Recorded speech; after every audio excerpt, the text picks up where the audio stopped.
Olá pessoal, tudo bem? Muito boa noite. Vamos dar início aqui ao capítulo 10, que trata aí sobre computação em nuvem. Esse é um assunto muito importante, acredito eu, para o concurso da SFSEX, tendo em vista aí a tendência da banca em colocar esse assunto, né, e livros novos aí para exigir esse conhecimento. Então é provável que esse ano pode existir alguma questão sobre esse assunto. Então a gente propôs colocar um novo capítulo aqui no curso de arquitetura para falar um pouquinho sobre computação em nuvens. Então a gente vai falar sobre diversos conceitos que envolvem computação na nuvem, virtualização também, joia? Então vamos iniciar a nossa aula. Vamos lá.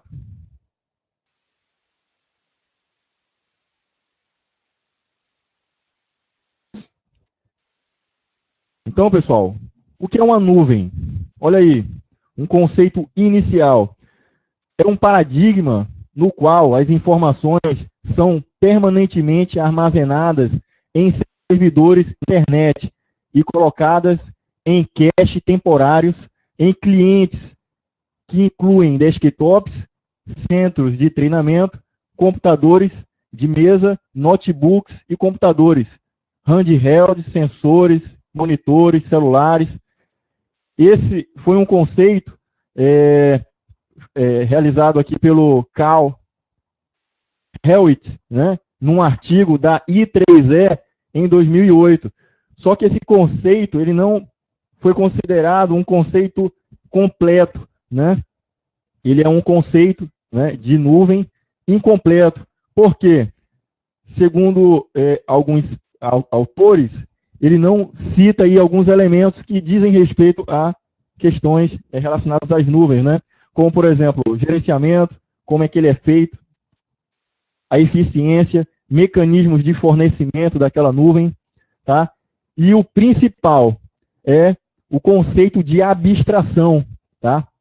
Então, a gente já habituado em lidar com esse conceito na informática, né? A abstração é aquilo que você consegue utilizar um determinado componente, utilizar um determinado serviço, sem que você se preocupe como é que ele foi implementado. A parte mais difícil, tá? Ela fica oculta da gente. Então, é gerada uma abstração ali que atrás daquelas cortinas ali, ou seja, atrás daquela interface, né, que foi fornecida, a gente não precisa se preocupar com a codificação, como é que ela é implementada. Trazendo isso para as nuvens, é a mesma coisa. Eu coloco um arquivo na nuvem ou utilizo um serviço da nuvem sem me preocupar em saber se aquilo ali é um data center, se é um computador com um único processador. O hardware que está fornecendo aquele serviço não é importante para mim. Existe aquela abstração, tá? Tanto de localidade também espacial, como de configuração daquela rede ali ou daquele hardware, né? Então, isso é abstração. E esse conceito aí, que foi falado pelo Carl Hewitt, né? Ele não cita esses itens aí.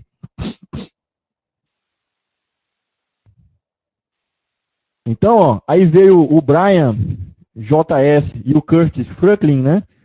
Que são os autores daquele livro lá que está na bibliografia da SFSEX. E aí eles colocam o seguinte conceito aqui, tá? Incluindo aqueles itens lá.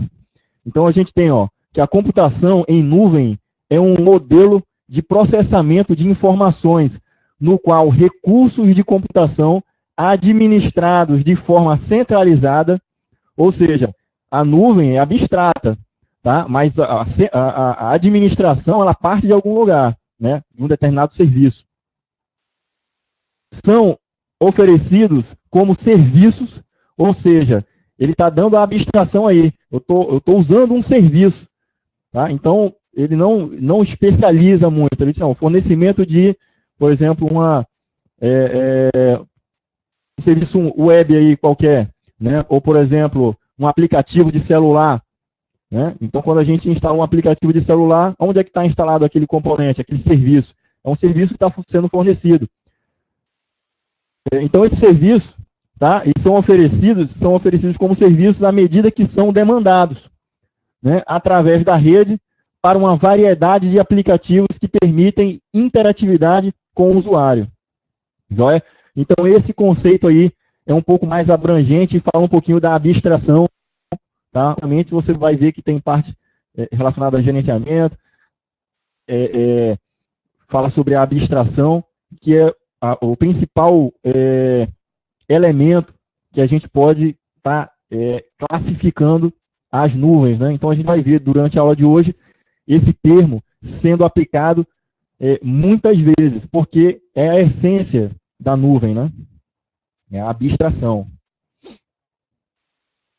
Então, ó, para a gente começar a entender e chegar nas nuvens, vamos ver a abstração de diversos problemas e como é que eles foram resolvidos.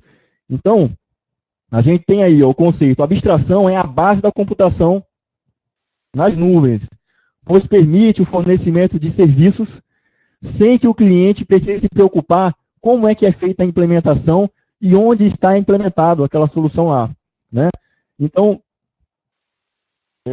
em estudo de abstrações, a gente começa falando sobre o COBOL.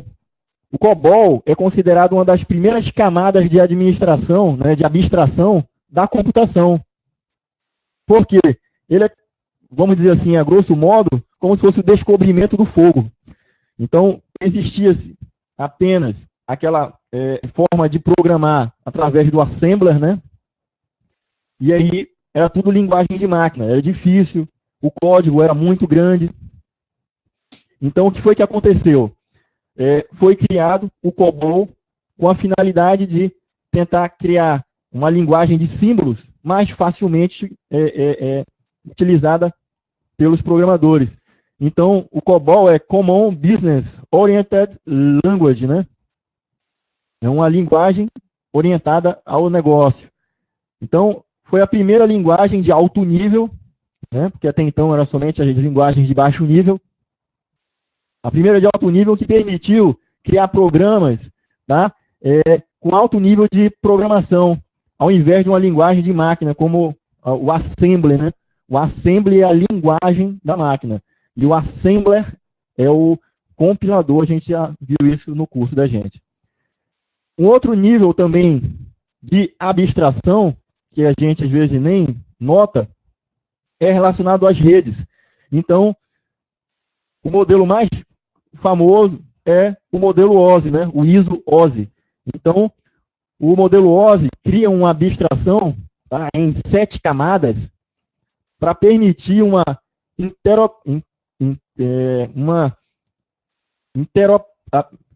interação, né, entre as máquinas que são de componentes diferentes, fabricantes diferentes. Então, a gente tem lá, por exemplo, Cisco conseguindo conversar com Tricom ou HP. Tá? Por que isso ocorre? Porque o modelo OSI mantém ali camadas, né, que devem ser fornecidos determinados serviços nesse nível de camada, que permite que o programador realize funções, né, codificações para aquela camada em si. E como é um modelo padrão, um modelo internacional padrão, então os componentes, indiferentemente de fabricante, ele vai seguir aquele padrão. E aí vai conseguir conversar com outro componente de outro fabricante. O que acontecia antes desse modelo ser adotado, né, o modelo OSI das redes, era que a Tricom realizava lá uma determinada placa de rede, ela só se comunicava com outra placa de rede da Tricom. A mesma coisa acontecia com a Cisco. A Cisco tinha lá o seu equipamento de rede, tá? Ele só se comunicava com, né, o outro equipamento sendo Cisco, porque a programação, os protocolos, né, as funções, elas só se comunicavam entre si. E aí, com o modelo OSI, criou esse nível de abstração, né? De forma que cada camada, olha aí, a gente tem as 7 camadas, né? Camada de aplicação, apresentação, sessão, transporte, rede, enlace e a física. Então, começando no nível mais elementar, mais baixo, é a camada física, né? Que trata ali de pulsos elétricos, né, na rede. de forma que atinja a outra máquina. Então, o nível físico, ele fornece um serviço, tá? Que é esse de fornecimento de uma interação elétrica, né? De pulsos eletromagnéticos ali na rede, que vai atingir a outra máquina. Esse é o serviço da camada física. E a camada a seguir, logo acima da camada física, é a camada de enlace. Essa camada se utiliza do serviço da camada física para colocar ali um frame, certo? E seguir com aquela comunicação. Então, a camada de enlace, a camada 2, né? Ela encapsula, tá? Os seus dados ali no determinado datagrama, né? Que essa camada trata de datagramas, e aí coloca na rede através da camada física, certo? A camada 2 é também responsável por fazer tratamento de erro no nível de enlace, né? Por exemplo, também fazer testes na rede, né, no enlace, né, a nível de enlace, para saber se está ocupado, se teve um conflito, por exemplo, que danificou um determinado frame, aí ele precisa retransmitir esse frame. Então, a camada 2 faz esse tipo de serviço. E quem que vai se utilizar desse serviço da camada 2? A camada de rede, né, a camada que está acima. A camada de cima, a camada de rede, ela entende de rede, mas ela precisa colocar aquele dado lá em frames, né, em pacotes, em frações menores, são chamados de datagramas, para que esse pacote, né, esse datagrama siga, tá, na rede. Então, cada uma dessas camadas fornece um serviço para a camada de cima. E a camada de cima, ela meio que utiliza aquele serviço da camada de baixo, que está fornecendo uma determinada abstração, aquela programação que foi feita na camada de baixo, não precisa ser entendida pela camada de cima, né? Isso é abstração, certo? Então, o modelo de rede, certo? Fornece aí a interoperabilidade da nossa rede, certo? Com diversos componentes. SGBD, também nós temos aí um nível de abstração. Então, no nível de banco de dados, existe o ODBC. O ODBC, pessoal, é um padrão também criado, tá? O Open Database Connection, que foi responsável aí por um esforço de se criar um padrão de comunicação de banco de dados. Então, da mesma forma que as redes tinham ali as suas camadas para poder fornecer um nível de abstração, né? O ODBC também, a proposta dele era fornecer um drive ODBC para um determinado tipo de banco de dados, e a aplicação seria indiferente. Ela iria realizar ali os seus comandos de select, update, né, delete, sem se preocupar com a implementação do banco de dados.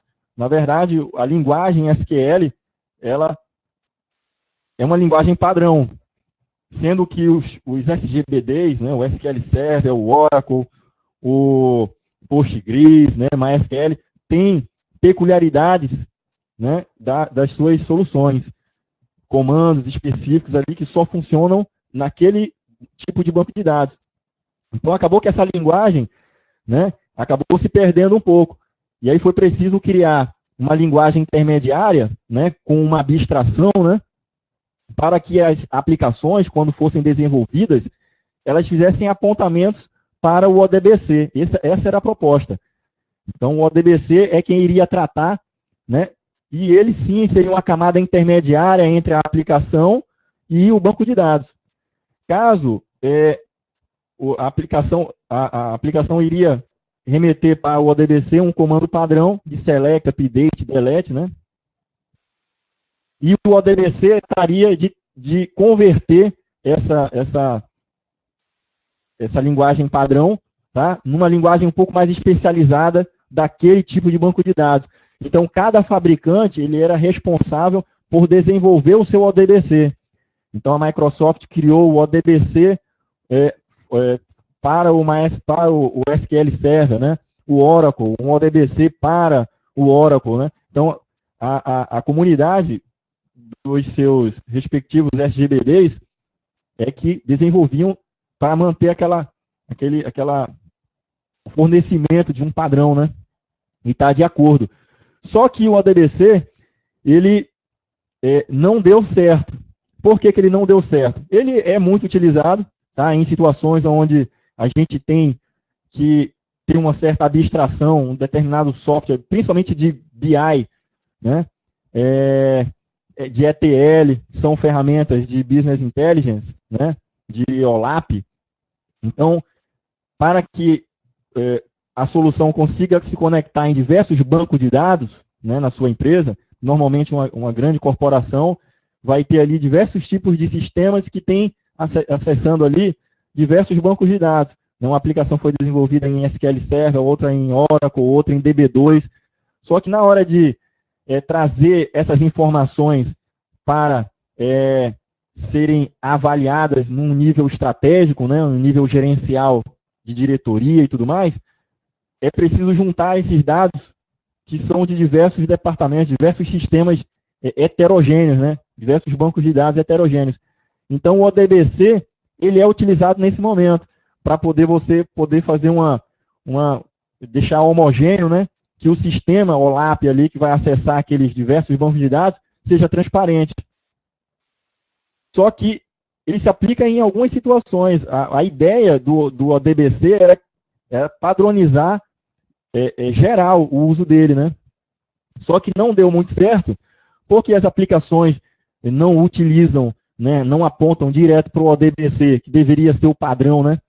Por quê? Porque cada banco de dados, eles implementam ali determinadas funcionalidades muito específicas, principalmente em relação à performance, né? Então, o que aconteceu? O ODBC não conseguiu acompanhar essa evolução, né? Foi criado um drive padrão ali do SQL Server, um drive padrão do Oracle, um drive padrão para o DB2, e na hora que as aplicações elas apontam para o ODBC ele não consegue converter, mantendo essa performance alta que o SGBD implementou ao decorrer do tempo, e aí isso aí não foi implementado no ODBC, né? Foi deixado de lado. Aí o que os programadores faziam? Não vou usar o ODBC não, vou conectar direto mesmo no banco de dados. Tá? Eu tenho formas de conectar direto no banco, né? Padrões aí de desenvolvimento e conectores, né? Que conectam direto no banco. E aí ele consegue ganhar aquela performance, né? Ou utilizar os recursos sem passar pelo ODBC. E aí isso daí acabou fazendo com que o projeto ODBC de padronização não vingasse da forma que eles queriam, né? Um padrão único. Beleza, olha aí. O Bruno tem até um exemplo prático, né? O ODBC realmente é lento. Ele resolve o problema da gente, mas quando você quer ter performance, aí ele não é a melhor estratégia. Não é a melhor estratégia.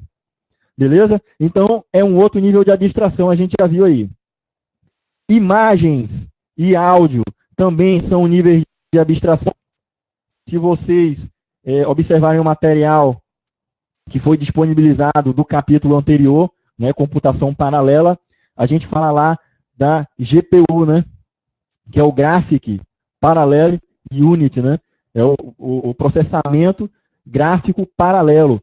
Então, existem diversas bibliotecas, e essas bibliotecas elas fornecem, tá, comandos que deixam padronizado, independente do componente de placa de rede, né, componente gráfico vai ser utilizado. Então, essa biblioteca, o ODBC é uma biblioteca. Se a gente for ver, o ODBC é uma biblioteca. Então, as bibliotecas mais comuns, trabalhando com essa abstração gráfica, tá, é o OpenGL, OpenCL. Tá, o OpenGL e o OpenCL são open sources. Agora, o CUDA é o da NVIDIA, né, que é o principal fornecedor, aí, o fabricante, né, de adaptadores de vídeo. Né. Aí tem o DirectX, que esse é da Microsoft, né, para jogos, né, e manipulação gráfica ali.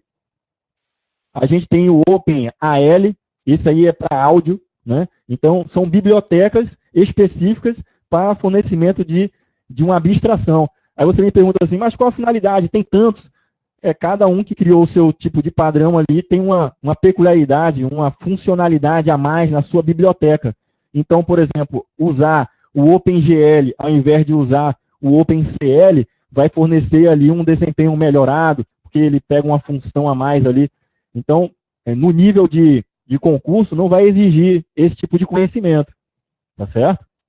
Não vai existir esse nível de conhecimento. Então, é bom a gente conhecer quem que é o open source, quem não é, né? O significado de cada um, como é que eles trabalham, a finalidade deles. Joia? Então, o que acontece? Uma das principais finalidades dessa abstração é que quando eu tenho uma placa de rede, tá? Eu não preciso me preocupar, uma placa de rede, não, perdão, uma placa de vídeo, né? Ou de áudio, a minha aplicação, tá? O meu jogo, por exemplo, eu crio ele usando as funções que essa biblioteca ela me fornece. Eu não preciso acessar o hardware diretamente, a minha placa de vídeo diretamente. Isso a gente está se referindo a ganho de performance, né? Principalmente porque essas soluções de biblioteca funcionam para dispositivos de placa de vídeo, né? Que fornecem ali processamento paralelo. A gente viu lá que a GPU ela tem uma funcionalidade equivalente à CPU, né? Ela tem um processamento, ela tem processador especializado para esse tipo de trabalho gráfico. E enquanto a gente tem a nossa CPU realizando tarefas de forma sequencial, né? Utilizando ali de paralelismo, né? de instrução ou paralelismo real, mas isso aí são as instruções sendo buscadas, sendo executadas de forma sequencial, né? Um conjunto sequencial de dados. Já as imagens, não, tá? É um processamento de imagem especificamente, né? É cálculo binário ali em cima de determinadas imagens. Então, é preciso ter realmente um grande poder de processamento, e por isso que foi criado, né? Através da NVIDIA, foi a primeira que criou, o primeiro fabricante que pegou e colocou um processador na placa de vídeo, para facilitar ali o processamento.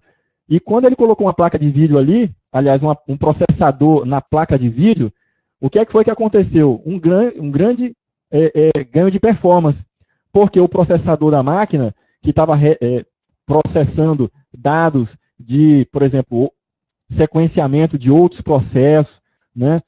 Fazendo preempição, se preocupando com ciclos de busca, né?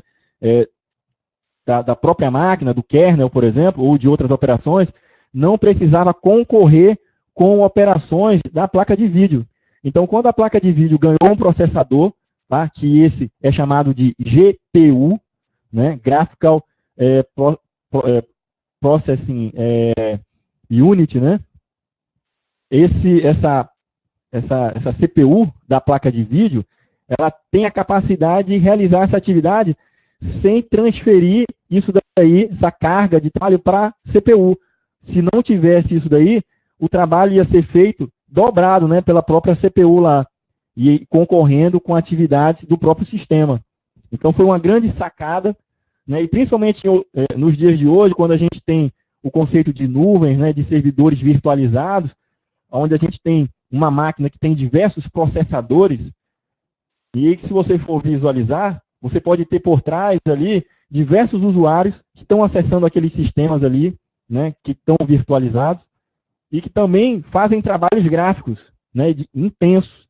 Então, mesmo que a máquina tenha dezenas de processadores, se não tivesse GPUs, né, o que ia acontecer? Atividades gráficas, tá, de centenas de usuários que estão acessando um determinado servidor ali, iam estar concorrendo com a atividade do processador, ou dos processadores, né? Mesmo que em paralelo, mesmo que utilizando pipeline, iria concorrer. Aí a sacada de se utilizar GPUs foi essa daí, né? De separar o processamento que é relacionado com a parte gráfica, né? E aí isso aí é uma abstração, beleza? E aí outra abstração também que a gente tem é a virtualização, que é aquela abstração dos recursos da máquina. Eu posso ter um sistema operacional que ele vai ter uma determinada abstração, independente da arquitetura do computador que está ali, certo? Então, eu posso ter replicado dezenas, centenas de máquinas virtuais que são servidores, né, que vão estar com sistemas operacionais indiferentes, heterogêneos, fornecendo algum tipo de serviço, ao invés de uma única máquina fazendo esse tipo de atividade. Então, a virtualização ela é muito importante quando a gente fala também em com a nuvem, né? Porque a virtualização foi quem forneceu uma abstração para facilitar, tá, o crescimento das nuvens, né? A administração das nuvens, potencializar o uso das nuvens. E a gente vai ver ao decorrer da aula. Em relação, tá, à aula de hoje, certo? Que a gente está tratando aí sobre abstração e nuvens, a gente tem que tratar a nuvem como dispositivos, tá? Que são hardwares, né? Que estão virtualizados, computadores que estão na nuvem. Independente de onde eles estejam, são computadores que estão fornecendo ali uma abstração, né? Mas debaixo ali dele, daquela abstração, né? Naquela implementação ali, existem diversos computadores. Eles podem estar dispersos geograficamente ou eles podem estar fisicamente próximos. É o caso dos clusters, né? Estão muito próximos.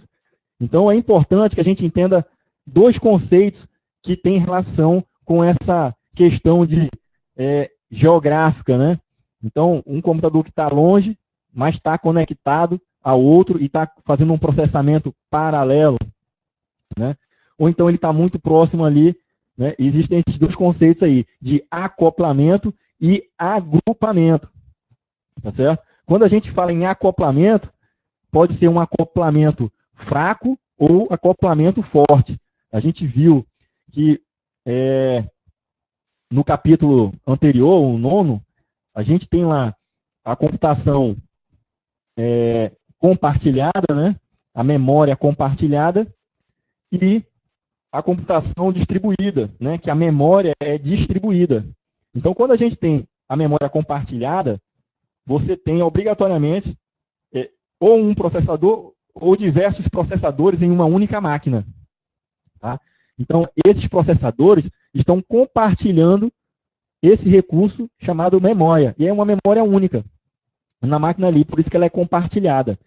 Então, o acoplamento, tá, desses componentes são muito fortes, eles estão muito próximos. Estão ali, normalmente, né, plugados ali num barramento de sistemas. Então, o acoplamento dessas CPUs, né, desses processadores, é muito forte. Tá?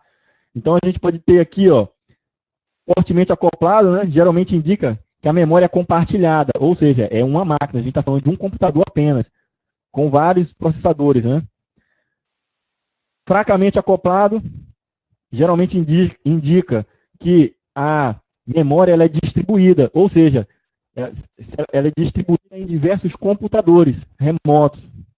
Mas essa distribuição ela pode ser dentro de uma sala, como também pode ser em outros países, né?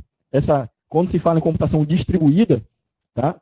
Então, criam-se uma abstração aí. A máquina pode estar próxima, é também distribuída, a memória pode estar em outro lugar, né? Também é computação distribuída. Se estiver em um outro país, por exemplo. Certo?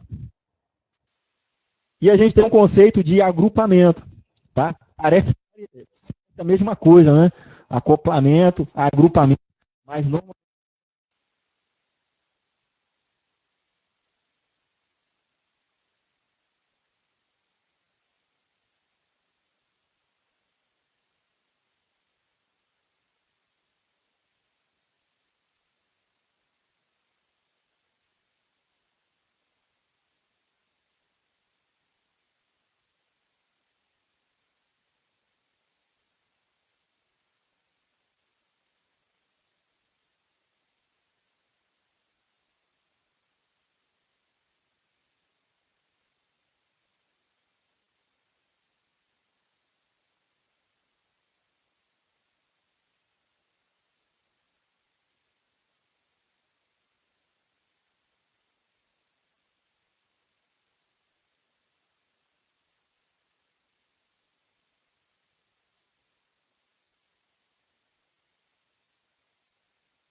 Ok, Bruno? Voltou aí o áudio?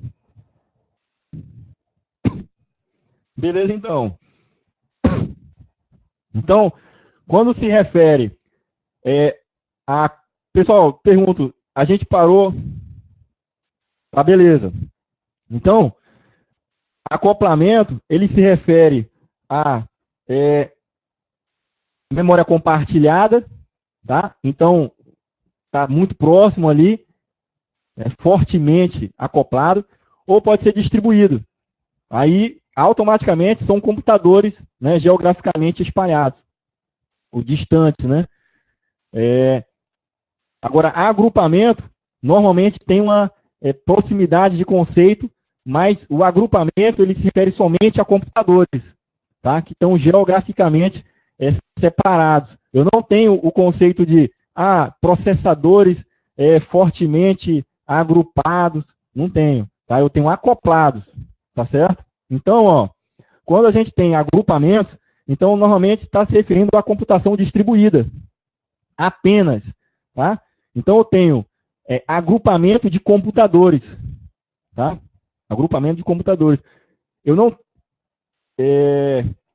então eu tenho fortemente agrupados os computadores, por exemplo, de um cluster que está dentro de uma sala. Então estão agrupados fortemente.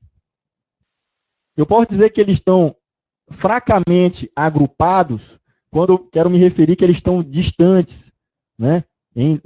Geograficamente muito distantes. Então eu digo que eles estão fracamente agrupados. Então eu me refiro, quando fala em agrupamento, é apenas computadores, certo? E quando se referir a acoplamento, aí você tem que imaginar o seguinte, que ele pode ser relacionado a proximidades muito curtas, né? Como, por exemplo, processadores estão fortemente acoplados, tá? Então, tem muito a ver com relação também ao sistema, né? Então, o sistema faz uso ali dos processos, vai fazer uso dos recursos que estão fortemente acoplados, próximos. Agora, ele pode ser fracamente acoplado, né? Ele pode ser fracamente acoplado. Aí a gente tem a computação distribuída, joia? Que também pode ser o mesmo conceito aí de agrupamento, né? Mas, na verdade, agrupamento, ele, quando se refere a alguma questão de agrupamento, ele está se referindo somente a computadores, joia? Só a computadores. Quando é acoplamento, ele pode ser tanto né, com memória, com processadores ali diversos, acoplado fortemente, ou computação distribuída. Ficou claro aí, pessoal, a diferença aí de acoplamento e agrupamento? Isso aí é importante.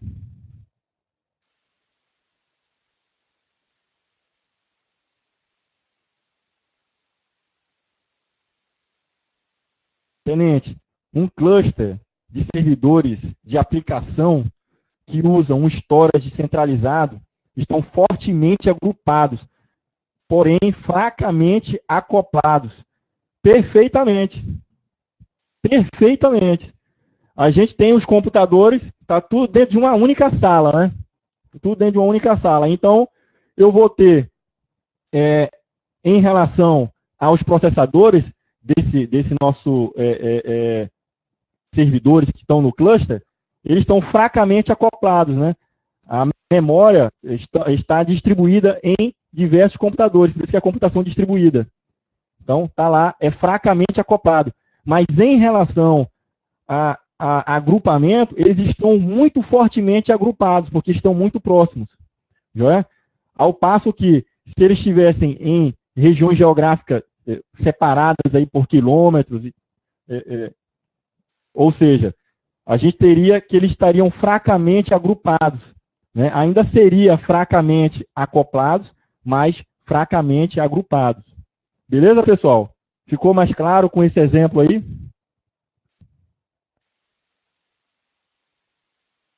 Beleza, então.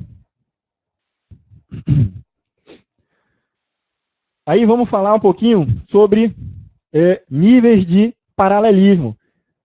Porque quando a gente trata um pouco de paralelismo, aí a gente começa a entender um pouquinho quando parte para a computação distribuída, seja com um cluster, com uma grade, né, ou uma nuvem, que é a maior abstração existente, né? Então a gente começa a ver que as aplicações elas têm uma finalidade específica ou podem ter uma finalidade de processamento paralelo. Então, vamos lá. Eu trouxe aqui no topo da pirâmide, vejam lá, que a gente tem um processo, né? Então, eu tenho um computador que ele está fortemente acoplado, certo? Então, eu utilizo aí instruções de alto nível para poder fornecer para esses processos aqui o pseudo-paralelismo, né? Então, é um nível de paralelismo também, mas que a gente implementa independente se eu tenho um processador ou vários processadores. É o nível mais elementar, o mais básico de todos os paralelismos, é o nível de paralelismo, pseudo-paralelismo. Por quê? Porque é básico, ele é implementado a nível de software. Basta que eu tire o processo, tá? Eu boto ele para executar, tiro ele e boto outro. E aí, só nessa troca de colocar e tirar processo, eu estou fazendo, né, a minha preempção, né? A troca de processos ali, isso é pseudo programação, né? O pseudo paralelismo. E multiprogramação também, que ela vai ocorrer pela preempção, né? Independe, pode ter só um processador, mas se eu ficar realizando essa atividade, para o usuário, parece que está executando diversas atividades ao mesmo tempo, mas não é. Okay? No nível mais abaixo, okay? Aí a gente vai ter aí, ó, o nosso kernel, tá? E o hardware como sendo um fatores aí para poder implementar o paralelismo, né? Então a gente tem um paralelismo de instrução, certo? Esse paralelismo é o de nível mais baixo. Então a gente vai ter lá paralelismo de instrução. Esse paralelismo de instrução, tá? Descendo essa hierarquia, a gente teria lá os pipelines, né? Superescalar, o VLIW, né? Que é o Very Long Instruction Word, e o EPIC. Então, eles fornecem, tá, um nível de paralelismo que é também a nível de software, né, de programação, mas é na programação ali da instrução. Notem que a diferença dele para o de processo é que eu tiro, né, o processo pseudo-paralelismo por processo, eu tiro o processo inteiro. É como se eu, por exemplo, o Word está aberto, eu tiro ele, minimizo e maximizo o outro programa. É um processo aí, é uma abstração muito alta, né? Aliás, é um programa de alto nível, sendo trocado de contexto. Só que isso é muito rápido. No nível bem mais abaixo, no nível de instruções, a gente pode implementar paralelismo também, mas esse é um paralelismo a nível de pipeline, é a quebra de uma instrução em estágios, né? Então, a gente teria aqui também, independente se for um processador ou vários processadores, a gente pode implementar pipeline para ter ganho de performance de paralelismo no nível de instrução, né? A gente viu que a gente consegue fazer isso daí. Aí, descendo mais um nível da hierarquia, a gente tem o multiprocessamento simétrico. Tá? O que é o multiprocessamento simétrico? Eu tenho diversos processadores. Né? Nesse modelo, a gente já passa a ter vários processadores que eles estão em sincronia, de paralelismo. Né? Por isso que é o multiprocessing, né, symmetric. Ou seja, todas as ações de processamento são simétricos. Quando eu mando as instruções, eu mando dividindo elas entre os processadores. Tá? Para depois pegar aquilo ali e gerar alguma coisa com aquele dado lá. Tá? Mas eu envio para diversos processadores para que seja mais rápido aquele processamento. Né? E aí, a gente tem uma biblioteca de parametrização, né, e de programação de processos, de programas em multiprocessamento, né, em SMP, que é o OpenMP, que é o Open multiprocessing, né? Essa biblioteca, tá? Ela é uma abstração, igualmente que a gente viu lá que tem o ODBC, que é uma biblioteca para banco de dados, né?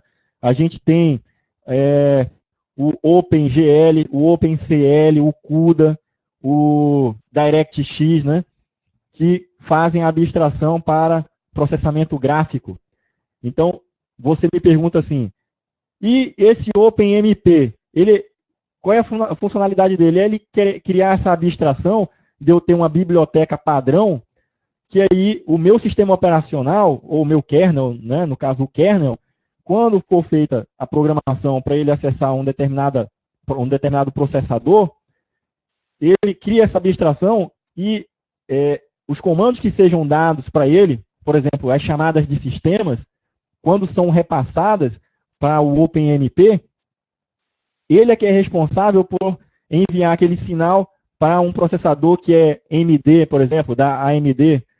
Aí ele consiga enviar os sinais para um Intel, por exemplo, um Intel. Então, independente do processador, eu tenho que ter uma camada intermediária que tenha bibliotecas ali que ele consiga interagir. Então, quando você instala um sistema operacional que ele dá suporte lá a um processador Intel, por que é transparente instalar o Windows numa máquina que tem um Intel ou numa máquina que tem o AMD, né? Por causa desse tipo de programação. É uma camada ali que abstrai isso daí. Tá? Não é aquela programação do tipo de arquitetura, se é 64 bits, se é 32 bits, não é isso. A gente está se referindo à arquitetura do processador, que é de determinado fabricante. Joia? Olhem que até agora a gente tratou de memória compartilhada, ou seja, é um computador. Isso aí que a gente avaliou é um computador. Então a gente começou lá do topo da pirâmide com processamento a nível de processo, né, o pseudo-paralelismo. A gente desceu um nível para o paralelismo de instrução e depois o paralelismo real, o paralelismo de vários processadores, o SMP. Tá? Agora a gente vai começar a tratar do paralelismo que trata aí de memória distribuída. Ou seja, aí entra aquele conceito de fortemente acoplado, né, ou fortemente agrupado. Aí a gente tem diversos níveis de hierarquia desse tipo de acoplamento, né, esse tipo de agrupamento. Joia? Então vamos lá. Falando de memória distribuída, a gente tem, num primeiro nível, tá? Nível de instruções de alto nível, ou seja, quais são as instruções de alto nível? São programas que realizam troca de mensagem, tá? Essas trocas de mensagens, elas permitem as máquinas receberem, tá, parte do processamento de um determinado problema, por exemplo, um programa que ele precisa ser replicado e ser processado em diversas máquinas, por exemplo, um cluster. Então, eu tenho, por exemplo, uma aplicação científica e aí eu quero me valer do processamento em paralelo em diversas máquinas. Eu preciso ter um programa, que esse programa é chamado Programa Pai, ele é quem gerencia criar filhos em outros computadores. E aí ele envia mensagens, né, para que esses computadores criem os processos lá. E depois envie de volta o que foi processado. Na hora que o filho envia de volta, o processo pai, que é o processo original, vai pegar aquelas peças todas que foram feitas em locais diferentes, né? E aí monta o que ele queria e aí termina a aplicação dele. Mas isso aí é feito por trocas de mensagens, tá?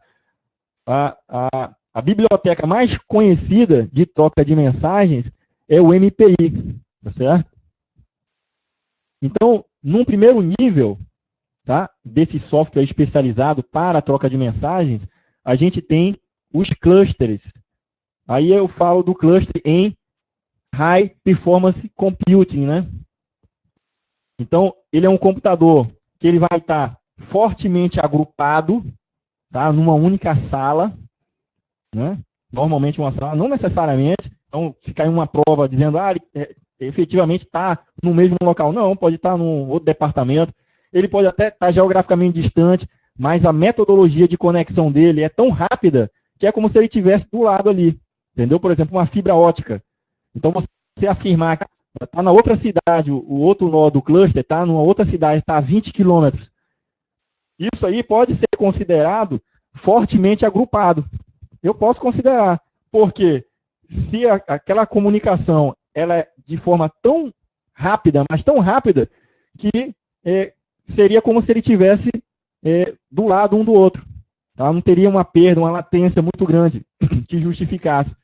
Mas ainda assim, aquela infraestrutura ainda é fracamente acoplada, porque todas as infraestruturas que são distribuídas, ou seja, computadores, toda ela é fracamente acoplada. Quando se fala em acoplamento, ele é fraco.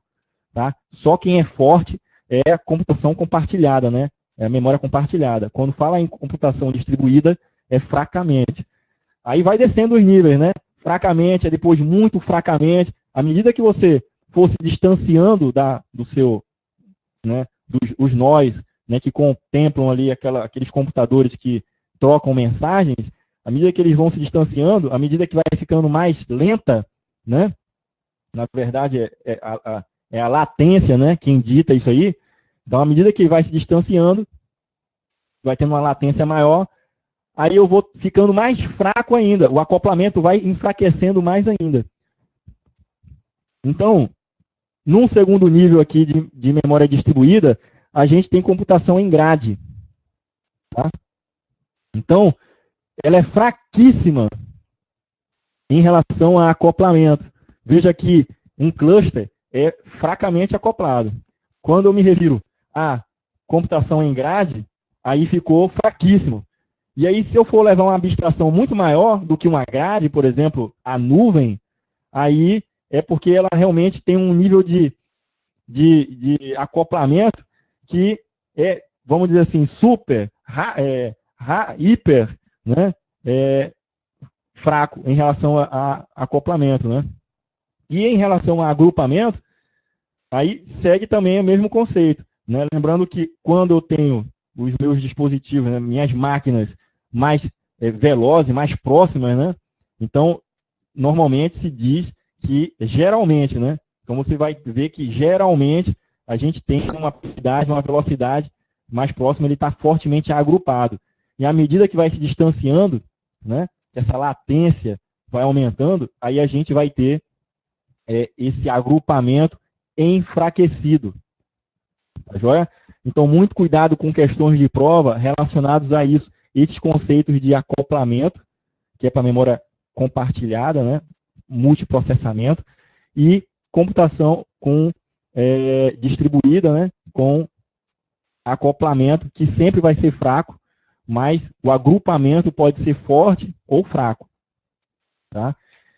E outro detalhe também é que quando você vê esse tipo de questão, não é afirmativo que, por exemplo, uma máquina que está geograficamente distante, ela vai ser fracamente agrupada. Não, o que vai ditar e ter a certeza daquilo ali é relacionado ao desempenho, né? Então, normalmente, como a questão não vem afirmando, tá?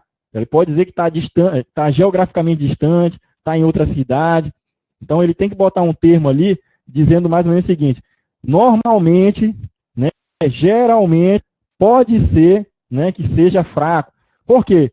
Porque ele pode estar quilômetros de distância, mas ainda ser fortemente, né, acoplado, né?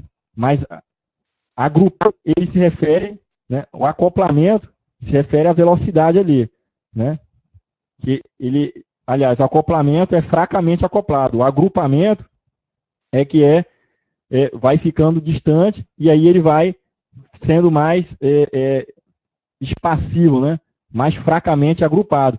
Mas se ele tiver, por exemplo, uma conexão muito veloz, tá? Aí justificaria que aí eu teria, tá? Que ainda assim ele tem um forte agrupamento. Tá certo?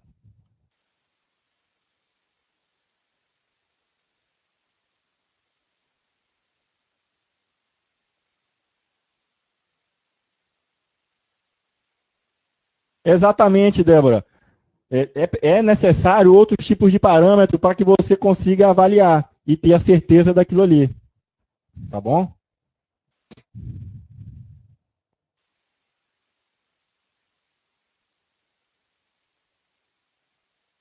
Então, olha aí, clusters científicos. Aí a gente tem aqui o HPC, né, que é o High Performance Computing. É a computação de alta performance. Então, normalmente, quando a gente vê esse termo aqui, normalmente está relacionado a data centers, né? Então, eu tenho ali um cluster e esses computadores, eles estão em High Performance Computing. O meu cluster, tá? Ele tem uma conexão de fibra ótica ali, uma conexão de alta velocidade, que me permite ter um alto desempenho das máquinas. Então, o HPC, certo? É um cluster, tá? Ele é o primeiro nível de alta performance quando se refala a processamento paralelo e distribuído. A gente viu lá na hierarquia, naquela pirâmide lá, que o próximo é o grade, né? O grid. Então, no primeiro nível de paralelismo, né? Baseado em troca de mensagens, a gente tem o HPC, tá? Cluster científico. São diversos computadores trabalhando em um único problema. Então, outro conceito interessante aqui, pessoal, é relacionado à finalidade daquele cluster, né? Ou daquela computação em grade, ou computação nas nuvens. Normalmente, quando você tem um processamento que ele é paralelo para processar rapidamente alguma coisa de interesse comum, né? Porque senão não teria sentido. Então, eu tenho, por exemplo, um cluster, tá? De banco de dados, por exemplo. Então, para facilitar aquele processamento de banco de dados, de consulta, eu posso ter diversos nós ali, diversas máquinas virtuais que vão acessar uma única base de dados, né? Um único repositório, né?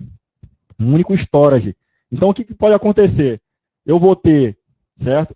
As conexões chegando, mas o meu grande problema é um só, é banco de dados. Eu resolvo um único problema. Cada conexão que chegar ali, que vai ser processada, ele tem a finalidade de acessar e resolver um único problema. Tá?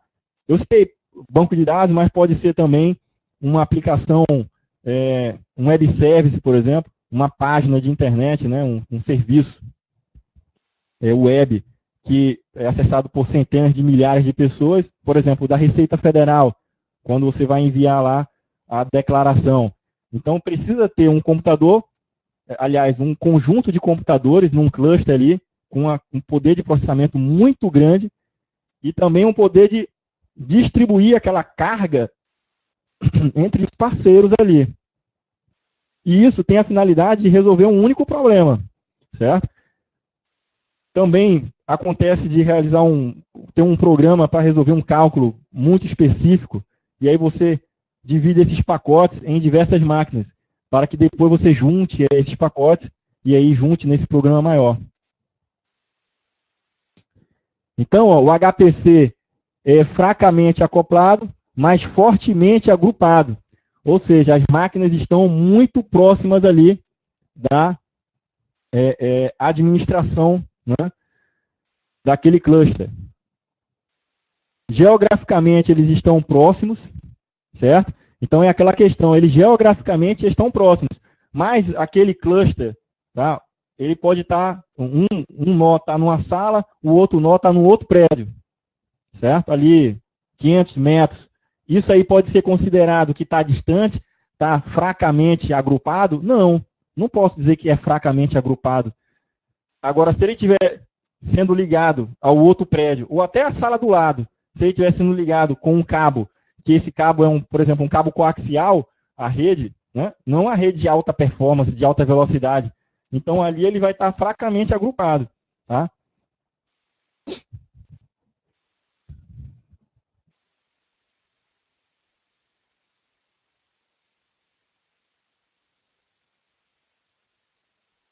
Certo.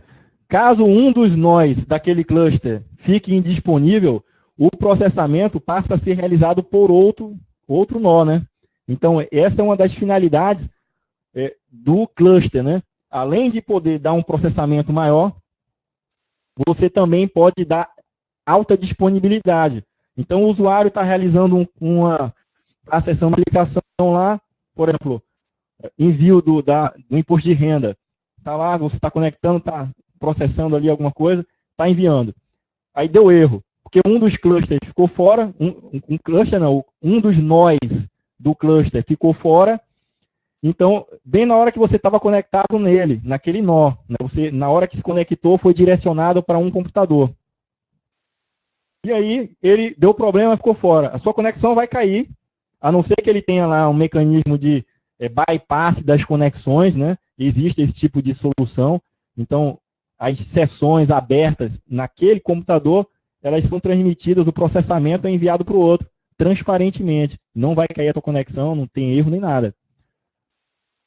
Mas, a princípio, se der um erro, você vai se conectar de novo. À medida que você conectar de novo, você vai ser direcionado para um outro nó do cluster. Isso aí é a alta disponibilidade.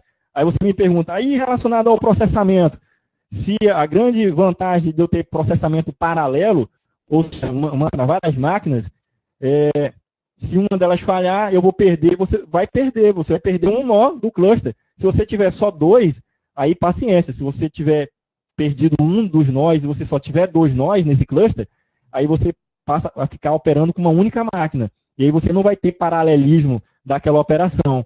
Tudo vai ser processado por uma única máquina.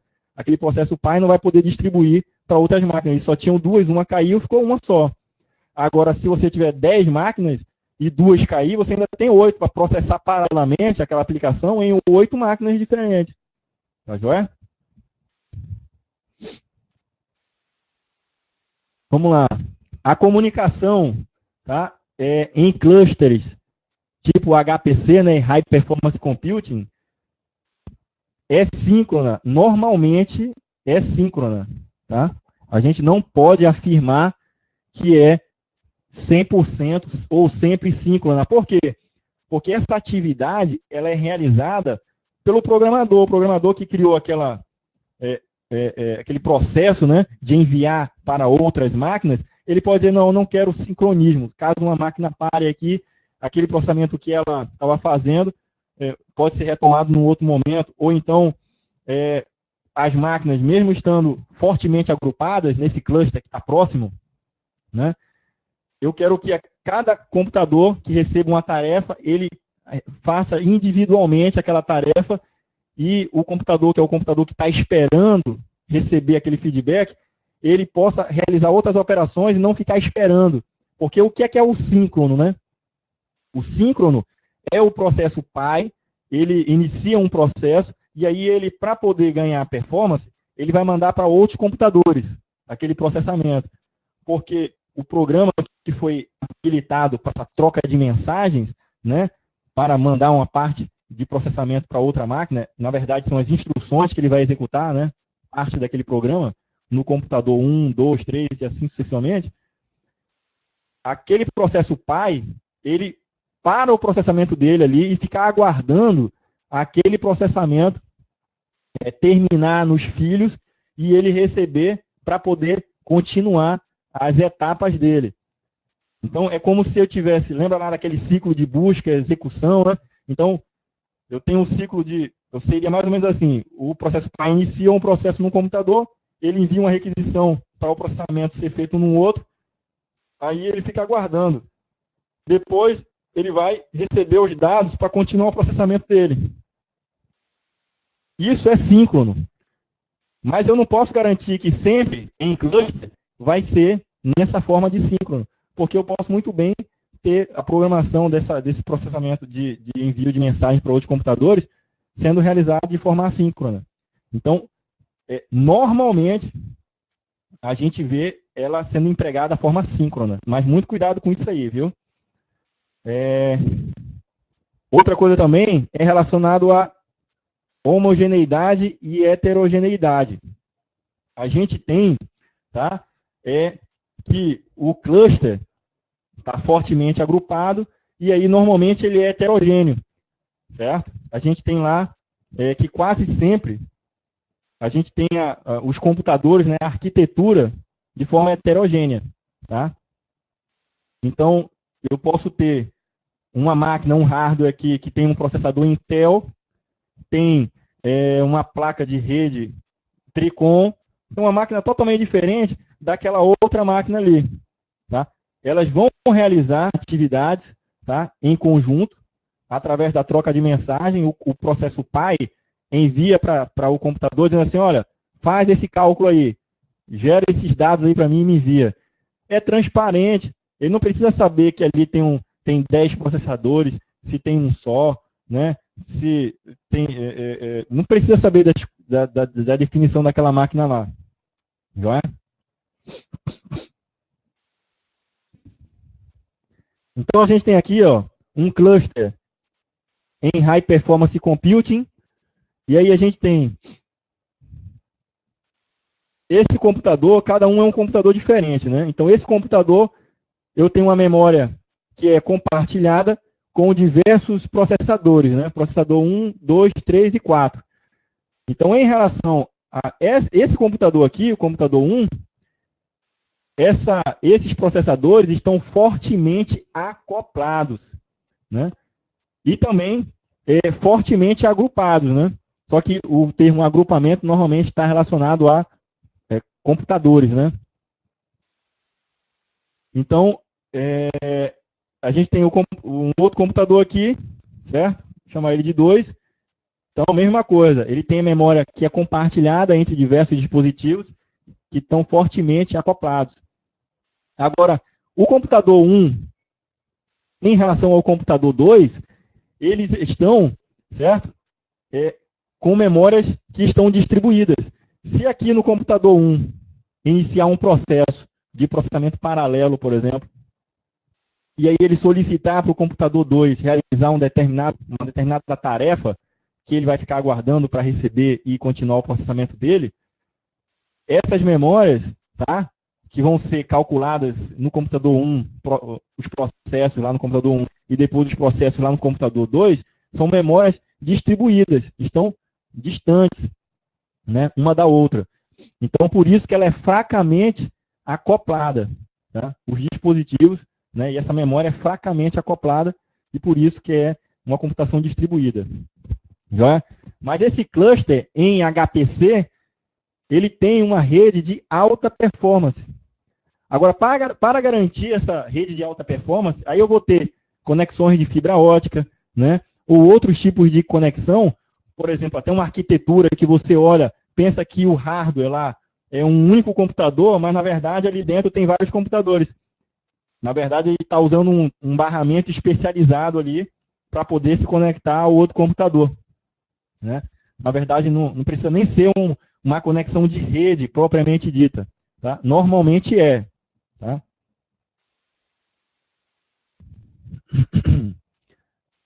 A gente tem o cluster BeowUlf. O BeowUlf é uma implementação, tá, do MPI, tá, que é o Message Parsing Interface. É a passagem, tá, de mensagem para outros computadores, né? É a interface de passagem de mensagens. Então, ele é um tipo de cluster. Tá? A seleção de computadores com a finalidade de realizar processamento paralelo e resolver um problema. Então, o BeowUlf, eu posso, sei lá, ter um cálculo para fazer de tempo, né? Um cálculo climático, por exemplo, uma previsão climática, e aí eu posso fazer esse processamento, ao invés de uma máquina, um supercomputador para fazer esse processamento, eu posso me utilizar de vários computadores paralelo e realizar essa atividade. Aí eu vou utilizar esse programa aqui, tá, que pode fazer essa implementação.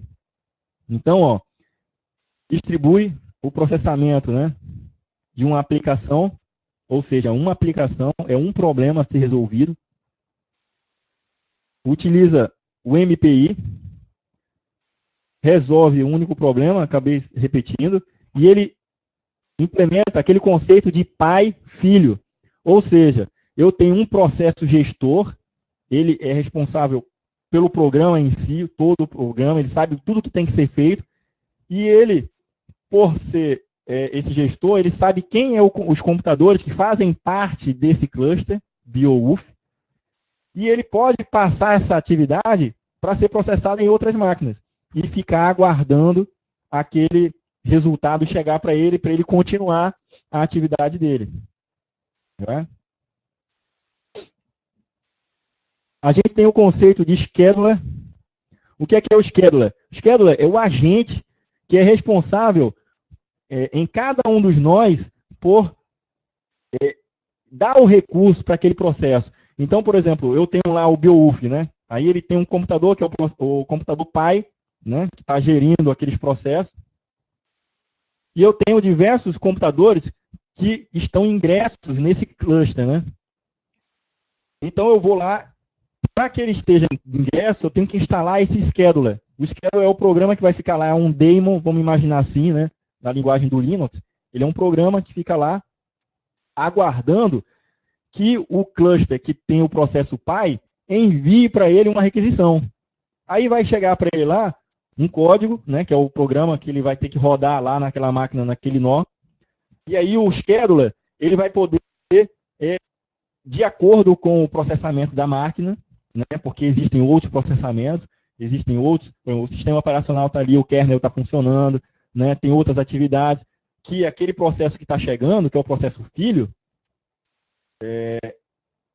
vai ter que realizar. Então, o scheduler vai, no momento adequado, fazer o escalonamento daquele processo para ser rodado. Então, é como se ele fosse o escalonador, né, de processo que a gente viu que tem lá. Então, ele vai lá admitir aquele processo, ele vai virar um processo naquela máquina, né, como aquela admissão, né, o processo vai para a fila de novo, a fila de curto prazo, como sendo um processo novo, e aí o scheduler aloca os recursos, né, de acordo com o que tem de processamento para realizar aquela operação, depois ele pega e aí repassa para o processo pai. Né? Isso todo o cluster vai fazer, porque em todos os nós existem o scheduler para fazer esse gerenciamento. Certo? Existe uma linguagem, tá, que faz essa programação do scheduler, que é o Job Submission, né, Description Language, Working Group. Então, é o JSDL, WG. Toda vez que vocês virem esse termo aqui, vocês se referem, vocês sabem que ele é relacionado ao scheduler, que é você poder gerenciar esse programa, tá certo? E gerar uma linguagem que possa manipular todos esses processos que chega para ele, né, repassar para o processamento do processador da máquina. Então, ele vai fazer a submissão, né?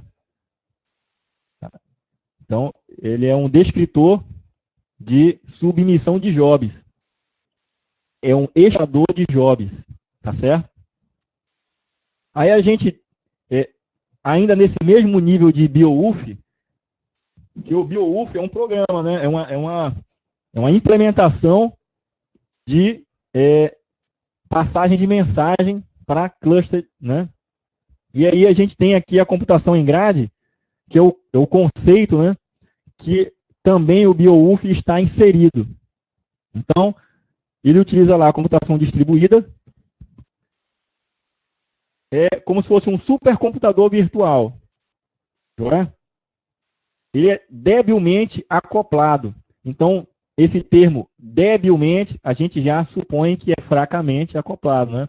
Esse termo eu tirei, fiz questão de tirar, porque estava lá no livro do Brian, lá do computação em nuvem, que é o que é exigido pela SpaceX. Então, é um termo que pode aparecer na prova e que é interessante você saber que pode vir assim. Outra característica da grade é o acoplamento mais fraco do que o cluster. Então, percebam que a gente tem uma gradação. Gravem isso, pessoal. Primeiro vem um cluster de High Performance Computing, certo? Depois vem grade e depois a nuvem, como a última abstração. Normalmente, questões elas vão exigir esse conhecimento de você. Então, ó, o acoplamento ele é mais fraco do que o cluster. Computação voluntária. Outra coisa que eu não falei sobre o BioUF, vou falar agora, é sobre essa questão de computação voluntária, né, que doa ciclos de CPU. Então, os computadores que participam desse cluster de computação em grade, né, ou BioUF, são computadores que eles vão estar doando para o computador que está querendo processar um problema, vai estar doando a CPU dele. Então, estejam atentos a questões de prova, que ele pode querer explorar esse quesito, né? Por exemplo, computação em grade ou computação de cluster, ele explora você poder roubar o ciclo de outra máquina, certo? Na resolução de um problema, várias máquinas vão estar dedicando parte do tempo delas para realizar o processamento seu, né? Então, está doando ciclos do processamento do processador dela. A grade utiliza o conceito lá do BioUF, certo? Aí a gente tem, certo? Esse conceito aqui do o SET, né? O Search for Extraterrestrial Intelligence. Esse cara aqui, na busca, é uma agência que busca realizar, né, uma computação voltada para pesquisa, né, de vida extraterrestre, né? Aí a gente pode começar a ouvir mais falando dela agora, principalmente recentemente, que aquele Steve Hawkins, né, que é aquele cientista astrônomo, né, astrofísico, ele agora quer apoiar, né, a descoberta de vida em outros planetas, né? Ele vai dedicar o tempo dele, vai doar o ciclo de CPU, aliás, das CPUs que ele tem naquela cabeça dele, ele vai doar para tentar encontrar formas de vida fora da Terra. Então, o SET é uma agência que foi criada há muitas décadas atrás com essa finalidade. E aí, como ela não tinha um grande computador, um grande hardware para fazer esse tipo de processamento, né, fazendo varreduras nas estrelas, né, o que acontecia? Né?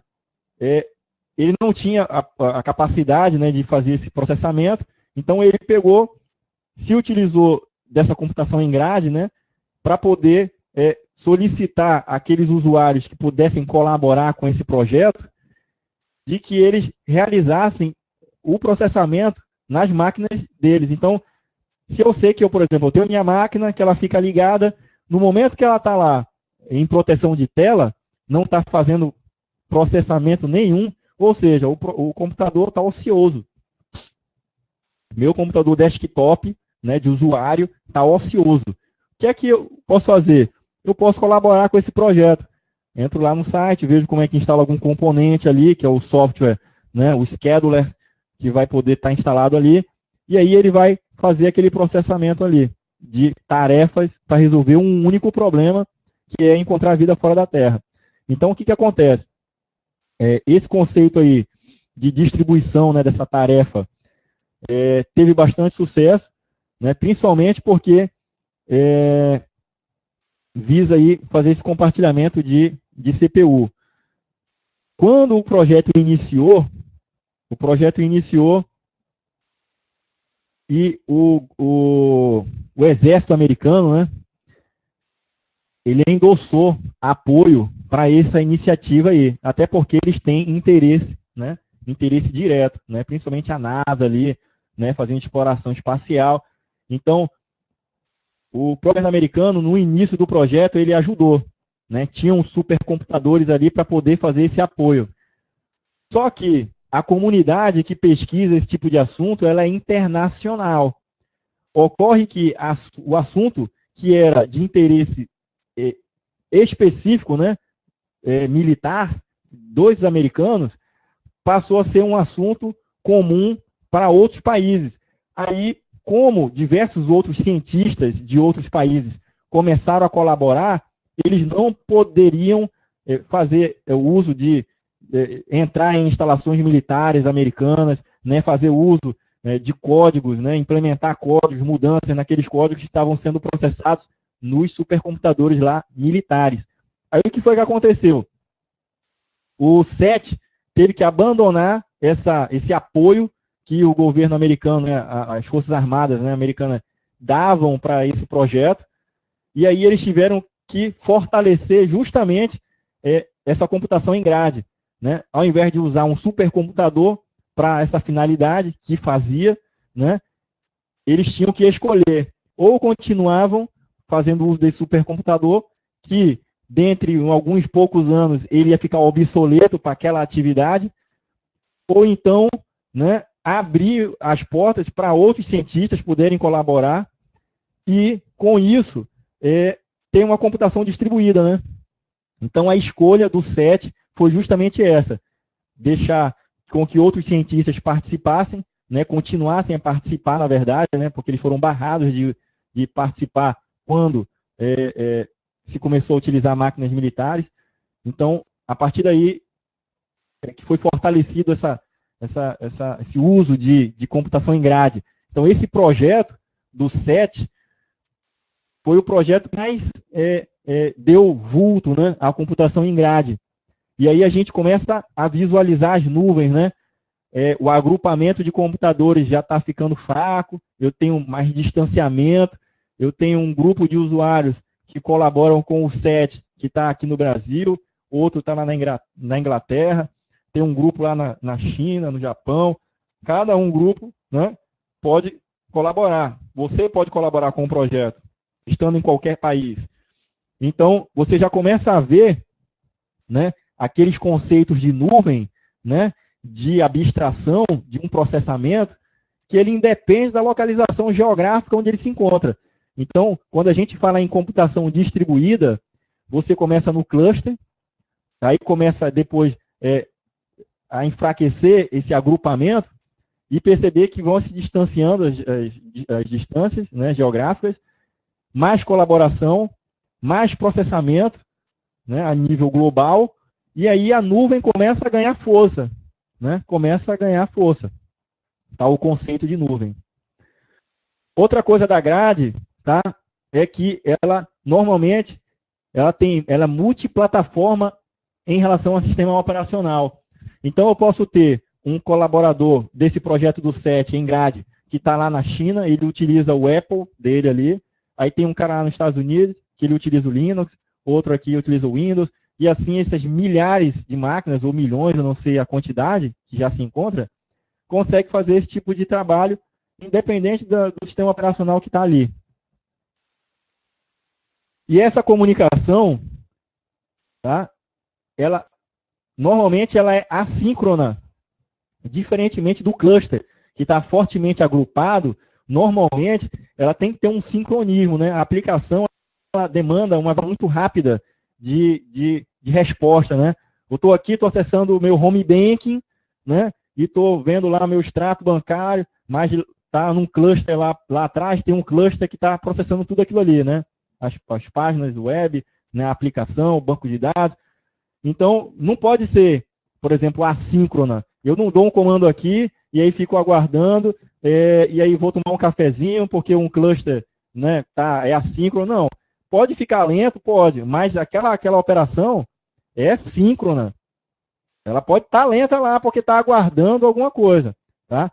Mas o conceito de assíncrono, o que é? É um processamento totalmente desconectado. Depois é que ele vai ser acoplado, tá certo? Então, quando a gente tem computação em grade, esse projeto, por exemplo, do SET, então é repassado um processamento. O processamento que está acontecendo no processo pai, ele não fica parado, aguardando, tá, que aquele computador que está lá na China realize aquela atividade. Não. Quando ele terminar aquele processamento lá, ele vai remeter aquele dado lá e aí ele vai se juntar com os outros. Mas aí é que entra a questão do sincronismo, tá, e do assincronismo. Nesse caso da aplicação do SET e de outras, né, que façam uso da computação em grade, aí a gente tem esse conceito de ter a computação assíncrona, a não dependência de ter a espera, tá? Porque eu dependo, meu processo vai dar um erro aqui se o dado não vier para eu completar aqui a minha operação. Não é o caso de eu estar acessando um home bank ali e se aquele dado não vier, vai dar erro na minha aplicação, não. Ela obrigatoriamente tem que ser síncrona, né? Todas as minhas atividades ali.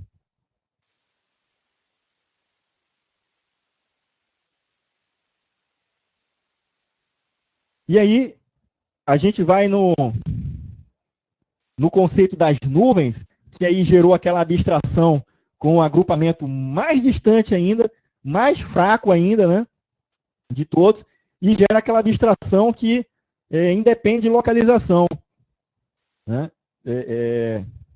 da onde o processamento está sendo feito. E aí, realmente, eu não sei onde aquele processamento é realizado, né. Então, ó, também uma computação distribuída, joia? O acoplamento e agrupamento são fraquíssimos, tá? Fraquíssimo. Então, no nível de hierarquia, eu posso dizer que eu tenho fracamente acoplado os meus clusters, né, em HPC, né, High Performance Computing, são fracos. Eu tenho a grade, que é mais fraca ainda do que um cluster, em nível de acoplamento, e eu tenho uma nuvem que é muito mais fraco do que uma grade e é mais fraco do que também um cluster. Beleza?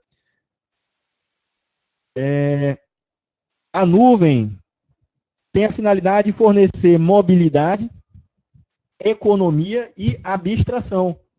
Então, quando eu tenho computação em nuvem, eu tenho economia, por exemplo, de energia, porque se eu transferir a responsabilidade sobre um determinado servidor que eu teria dentro da minha empresa, aí eu coloco essa aplicação que ela iria ganhar um hardware, né? Eu ia ter que comprar um computador, alocar ali na minha empresa, aí eu teria energia sendo gasta naquela máquina lá. Mas se eu pegar e transferir essa responsabilidade para um cluster, né? Para na verdade, um cluster que é de um provedor, né?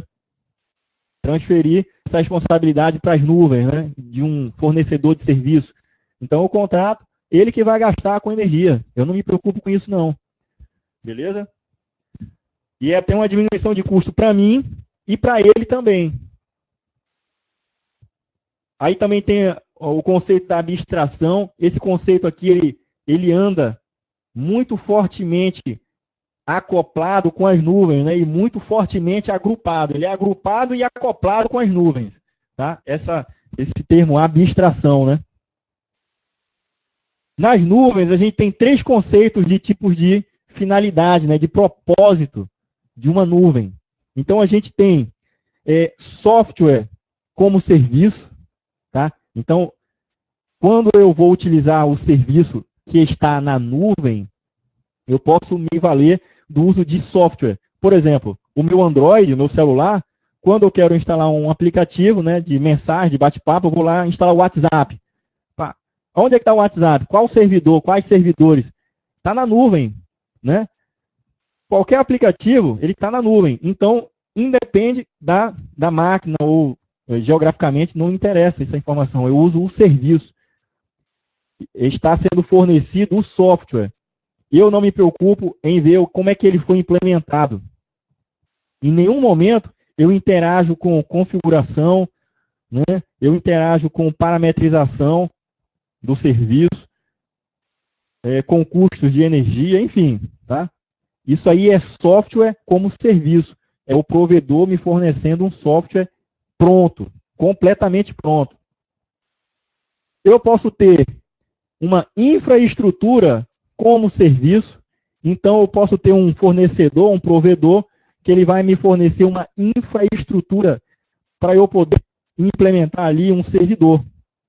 Então, depois a gente vai entrar nesse assunto, a máquina virtual, ele te cria uma máquina virtual, que essa máquina, você é quem vai definir qual é o sistema operacional, né? Qual é a aplicação ou as aplicações que vão estar instaladas naquela máquina virtual, como é que ele vai funcionar. Então, você tem que administrar, você tem um certo esforço de configuração daquele serviço e a administração daquele sistema operacional. Você vai administrá-lo. Ou seja, ele está fornecendo para você toda a infraestrutura necessária para você fazer qualquer coisa a nível computacional. Então, ele está te fornecendo, tá, indiretamente energia, porque ele está tendo os gastos de energia. Ele está te fornecendo só uma VM, uma máquina virtual com o sistema operacional.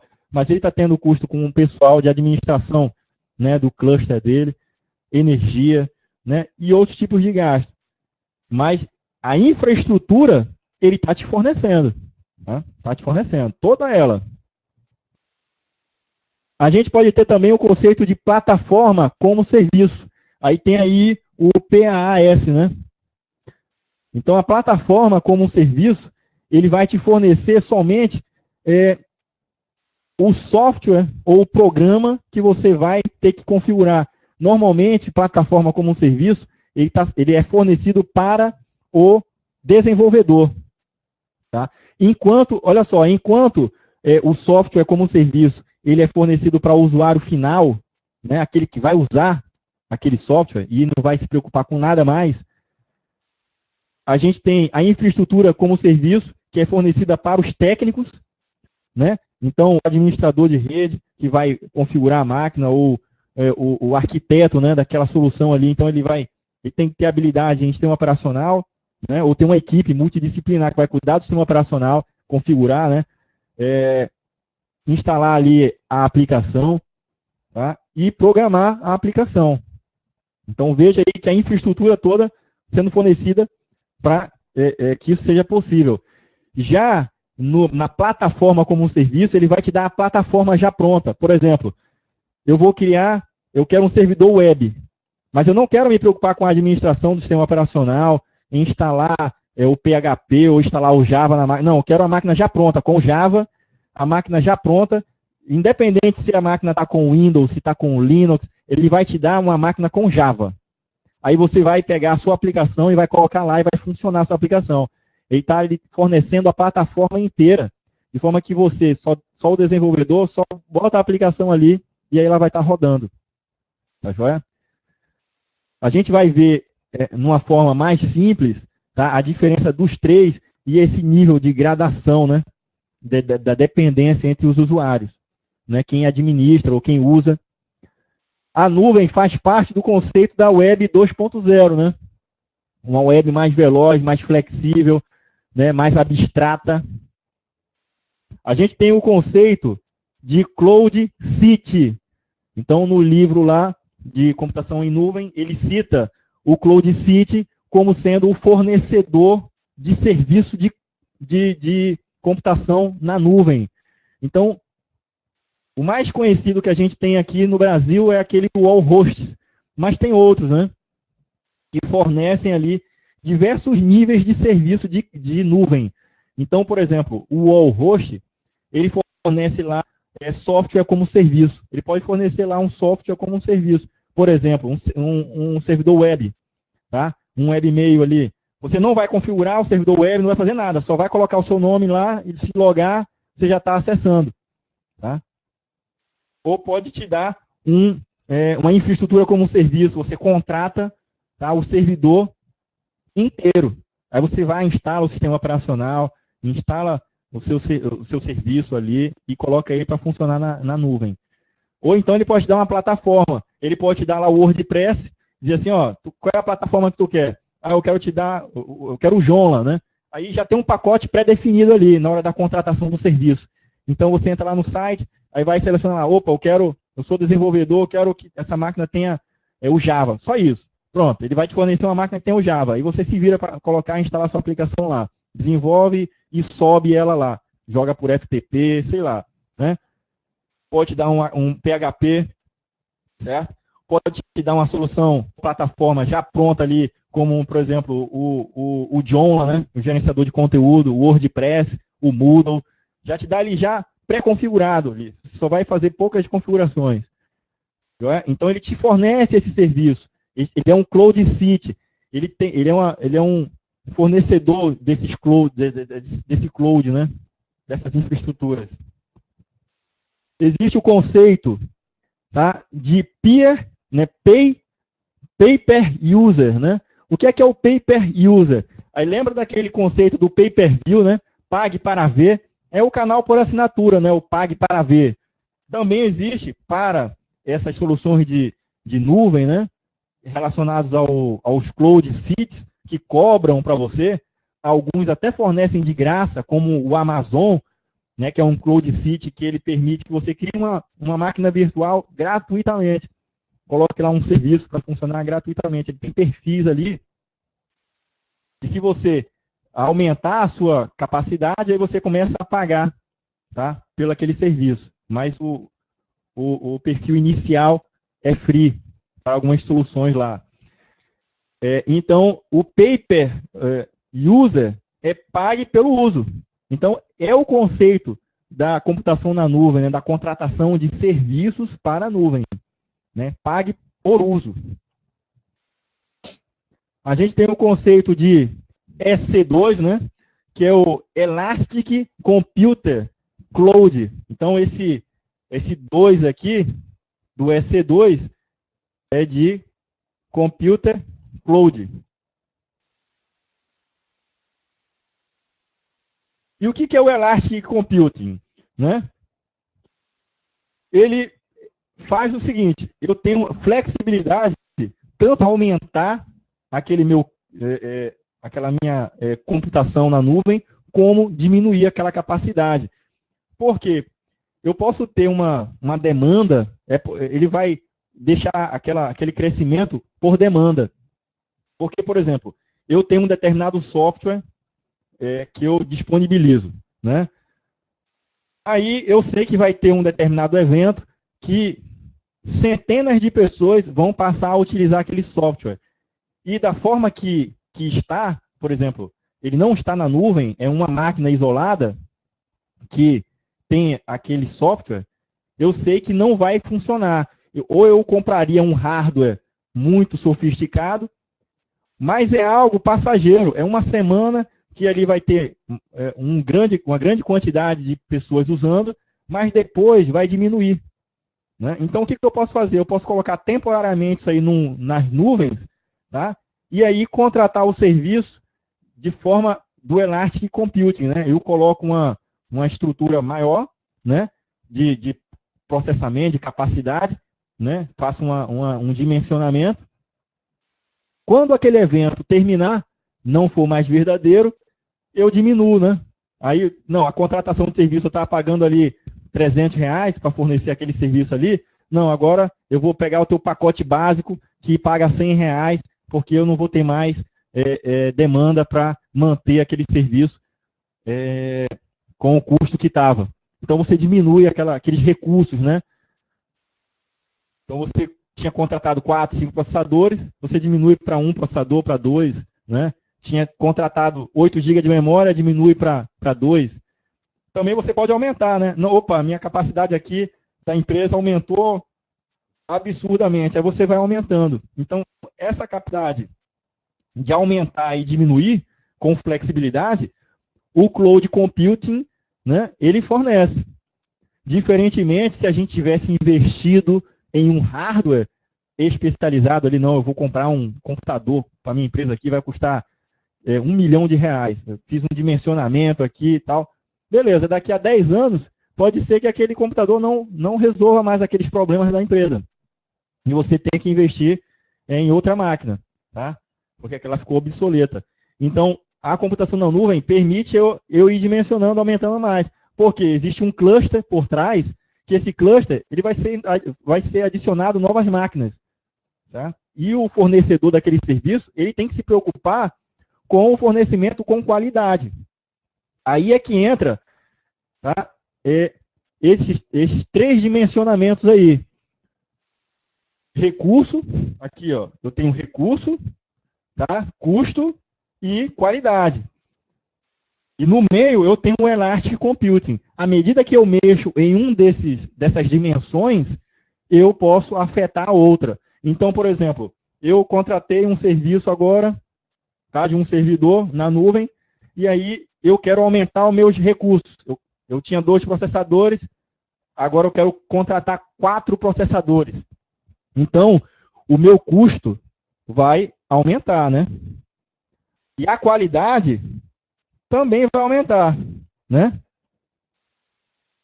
Mas se eu, por acaso, diminuir esses meus recursos, por exemplo, eu tinha 8 processadores, não, está muito caro manter essa infraestrutura aqui, eu vou diminuir o número de processadores, né, a quantidade de memória que eu contratei.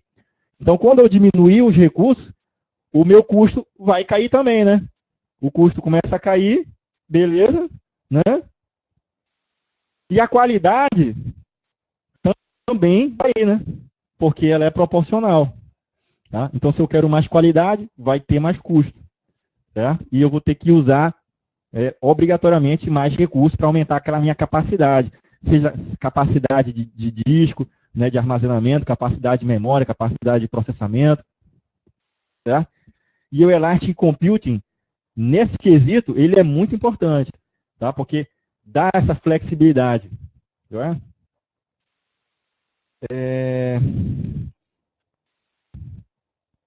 Beleza.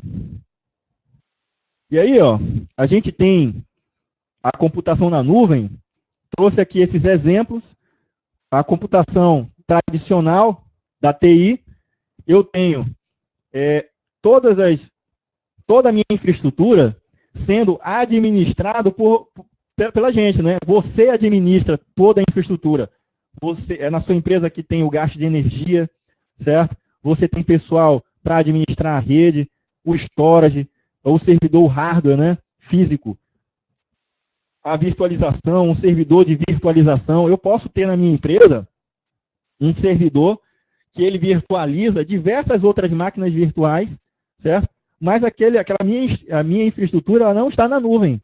É uma infraestrutura própria, que eu crio VMs ali, máquinas virtuais, com finalidades internas ali, para resolver problemas internos. Tá?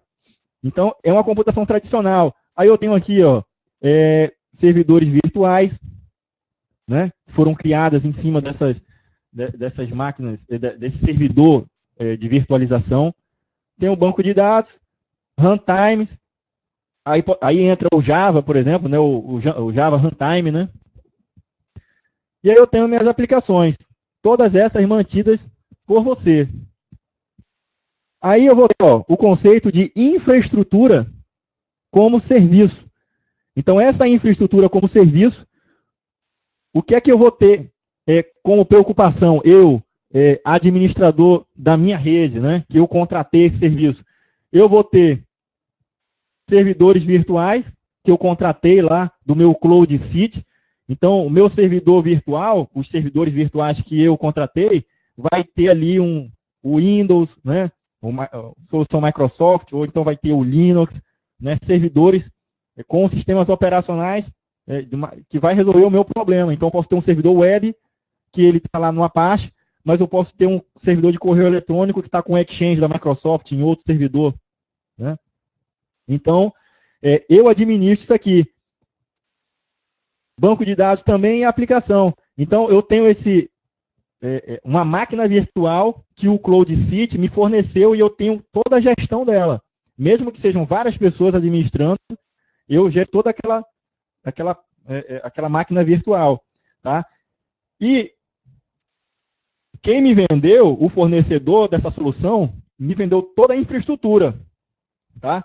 Agora, ele tem um nível de abstração aqui, que aqui para baixo, ó, é transparente para mim. Para mim, é a minha máquina virtual, que eu instalei o Linux ou o Windows ali, instalei um banco de dados, instalei a minha aplicação, eu tenho a administração daquilo ali. Para baixo disso daí, ou seja, na camada de abstração, certo? Abaixo, eu vou ter a virtualização, né? Eu vou ter servidores, clusters, né? Sendo administrados pelo aquele provedor, né? Dessa infraestrutura. E ele vai se preocupar em ter lá o VMware, né? Ou uma outra solução de virtualização com servidores, né, em cluster, para fornecer para centenas de pessoas, centenas de empresas essas soluções, né, de virtualização. Então, eu tenho abaixo aqui, ó, o fornecedor é quem administra. Então, eu vou ter lá o servidor de virtualização, né, da criação das máquinas virtuais. Vou ter o servidor, né, o hardware, que no caso aqui é um cluster, pode ser um supercomputador, um único hardware, vai depender dele lá. Para a gente é transparente, para quem contrata a infraestrutura como serviço é transparente, ele não quer saber. Ele quer saber da máquina virtual estar na internet, para poder operar e administrar aquelas soluções que o usuário precisa. Então, o storage é o fornecedor quem vai se preocupar, a rede é ele quem vai se preocupar em fornecer, e a energia, quem vai se preocupar em fornecer é ele próprio, né, o fornecedor. Você não se preocupa em pagar a conta do Allhost ou do Amazon, não, né? Então, a computação na nuvem, ela permite você diminuir custos, você como empresa, né, que contratou esse serviço lá do CloudCity, e também o próprio CloudCity, quanto mais clientes ele tiver, né, menor vão ser os custos dele, porque aquele grande parque de máquinas que ele tem, que gasta muita energia, ele vai ter lá, quanto mais clientes entrar naquele cluster dele, naquela nuvem dele, vai poder ratear ali aqueles custos operacionais que são grandes que ele tem, para fornecer essa infraestrutura como serviço. Tá joia? Outra coisa interessante aqui, pessoal, que eu deixei de citar, é que em relação às nuvens, quando a gente tem até o conceito de nuvem verde. Tá? O que é esse nuvem verde? A Microsoft, ela criou, por conta da questão de energia, né, é um grande problema para as empresas trabalhar com essa questão da energia, porque gasta muita energia manter essas infraestruturas, né, com data centers, né, e tudo mais. Então, gasta com ar-condicionado, gasta com energia para o equipamento. Então, o que foi que a Microsoft fez? Muitos dos data centers delas estão instalados nas montanhas, tá? Lá nos Estados Unidos ou em outros países, porque ele busca colocar num local frio, porque ele não vai gastar com refrigeração. Então, os custos de energia vão ser diminuídos, né? Vão ser diminuídos. Outra implementação também que eles fazem uso, e aí se chama computação verde, né, nas nuvens, é que esses clusters deles, essa infraestrutura que eles montaram lá em locais altos, fazem uso de represamento de água. Ele tem lá uma hidroelétrica feita exclusivamente, somente para aquela finalidade lá.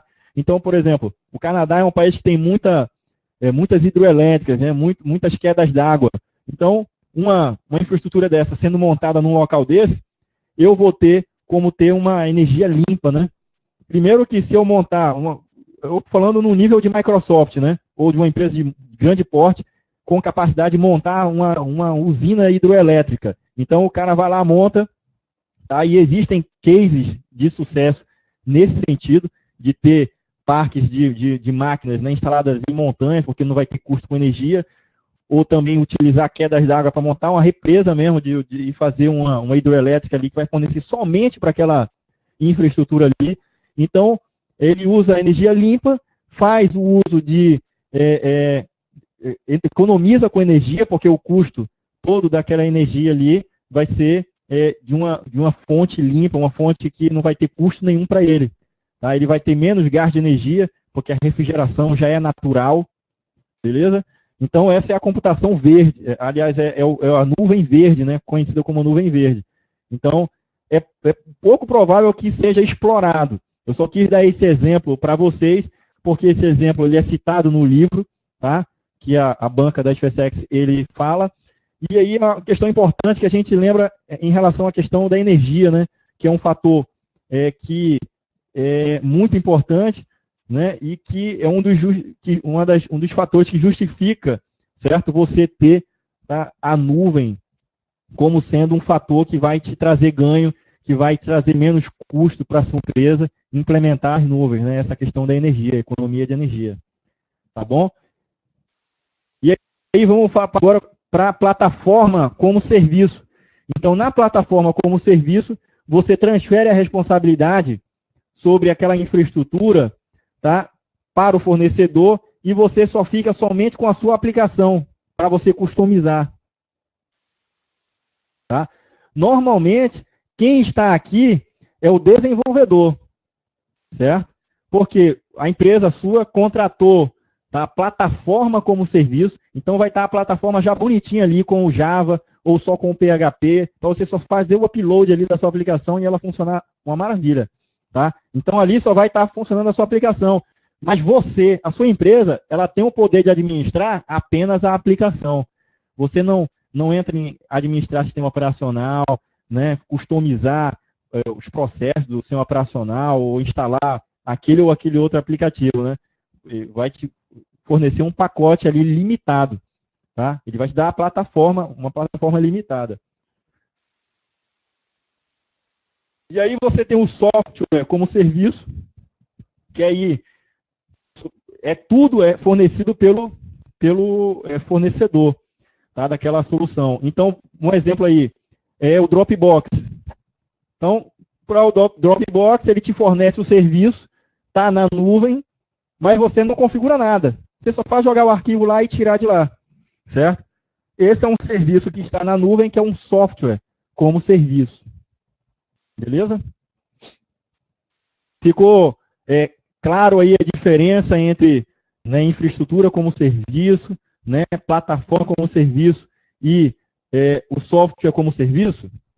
Existe essa gradação aí, na dependência, né, daquele serviço com o fornecedor dele.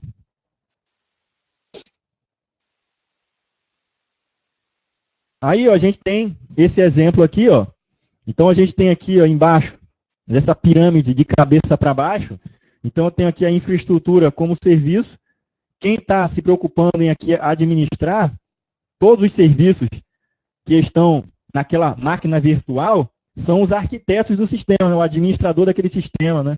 É o DBA, né? É o desenvolvedor também, né? Mas todo mundo integrado ali para poder fornecer uma solução para o cliente. Então, tem diversos cloud seats que fornecem esse nível aí de nuvem, né? De serviço. Então, tem a Amazon, a gente tem o Wallhost, então ele vai te dar uma máquina virtual mesmo. Vai dizer, ó, tá aí, né? Instala lá o Linux ou o Windows, e a partir dali você tem a gestão completa da máquina. Tá? Como se você sentasse na frente do seu servidor na sua empresa e começasse a configurar ali, né? Configurar o sistema operacional, configurar o que é que vai rodar ali, qual é a aplicação, né? Instalar o compilador, instalar, enfim, e deixar tudo operacional ali. Te dá flexibilidade de você implementar a solução, e qualquer solução, seja correio eletrônico, banco de dados, uma aplicação para o usuário. Tá? Aí a gente tem a plataforma como serviço, aí a gente entra aqui que normalmente é o desenvolvedor que já trabalha nessa camada aqui, porque o que é fornecido é só de interesse dele, já é a plataforma já pronta para ele só colocar a aplicação no ar. E aí, lá em cima, tá? Lembra? Olha que a pirâmide que está de cabeça para baixo, ela está crescendo à medida que ela sobe, né? Então, aqui, o universo de pessoas que interagem, né? Como aqui embaixo da pirâmide, né? Que está de cabeça para baixo, infraestrutura como serviço, da nossa empresa, quem trabalha ali são poucas pessoas. Aí a gente passa ali para plataforma como serviço, o desenvolvedor vai realizar aquilo ali, mas a finalidade ali é fornecer um serviço para uma quantidade maior de gente, né? E aí, quando a gente sobe para software como serviço, que aí é o Gmail, né? É o Google Docs, é o Flickr, né? Aí tem aqui o Dropbox. Aqui é o usuário final fazendo uso daquela solução lá. Tá joia? Então é muito mais gente sendo atingida por essa solução aí. Tá? Então, ó, também o Wallhost aqui, fornecendo esse nível aí, soluções diretamente já para o usuário. E aí a gente tem também aqui, ó, de plataforma como serviço. Já.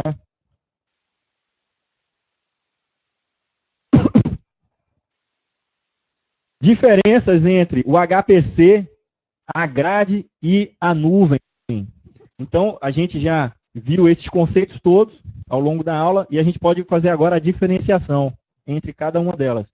Então, em relação ao software, a gente tem que o cluster em High Performance Computing, ele tem um conceito de pai e filho, né? Tem um processo pai e que gera para seus filhos. Grade também leva esse conceito. E nuvem também, tá certo? Ou não, né? Dependendo da aplicação, se não for relacionada somente à computação paralela, porque eu posso ter na nuvem processamento paralelo, né? Então, eu não tenho esse conceito de pai e filho. É apenas uma solução que vai ser disponibilizada já para o usuário final. Tá? Então, não se aplicaria. Mas o que eu estou querendo dizer aqui é que um software que vai resolver um determinado problema, mesmo que esteja na nuvem, aí eu vou ter esse conceito de pai e filho, implementado de alguma forma. Certo? Arquitetura ou sistema operacional. Então, em relação ao cluster, né, que está fortemente agrupado, eu tenho aqui que ele geralmente é homogêneo. Geralmente. Não é sempre.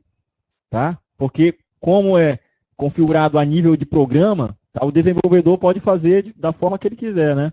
Pode ter ali uma arquitetura, um sistema operacional que não seja homogêneo.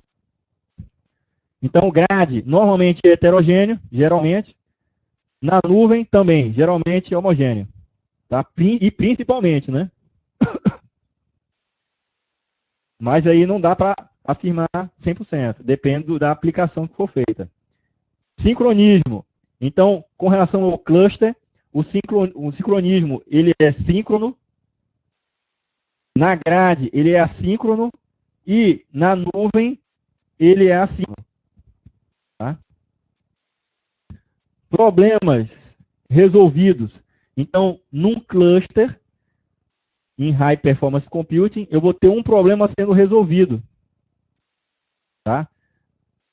Ah, mas eu tenho vários usuários acessando. Não, aquele cluster, ele vai resolver um problema de banco de dados. Então, vai ser 1000 conexões de banco de dados ali. Tá? Aí vai ter um outro cluster, que é o cluster da aplicação web, é o Apache ali. Ele vai ter várias máquinas com Apache ali, fazendo a distribuição da carga, mandando para cada um.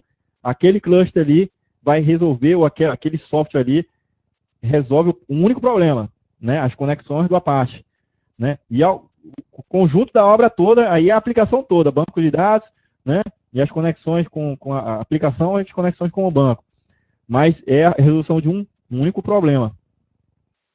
A grade também é a resolução de um problema colaborativamente, né? A gente viu. Aí a gente tem aquele conceito do Beowulf, que utiliza lá o scheduler, né? Em cada máquina para poder fazer o agendamento, né? Realizar a execução daquela tarefa que ele recebeu e depois passar para o processo pai.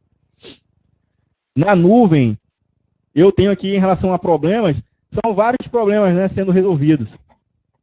Tá certo? São vários. Agrupamento geográfico. Aí a gente tem aqui, ó, que ele é fortemente agrupado, o cluster de High Performance Computing. Já em relação à grade, ele é fracamente agrupado, tá? E a nuvem também, mais ainda, fracamente agrupado. Se você for fazer uma gradação. Em relação a acoplamento, todos que são de computação distribuída são fracamente acoplados, sendo que o cluster ele é fracamente acoplado. A grade, eu diria que é muito fraco, né? Muito fracamente acoplado, e a nuvem é fraquissimamente acoplada.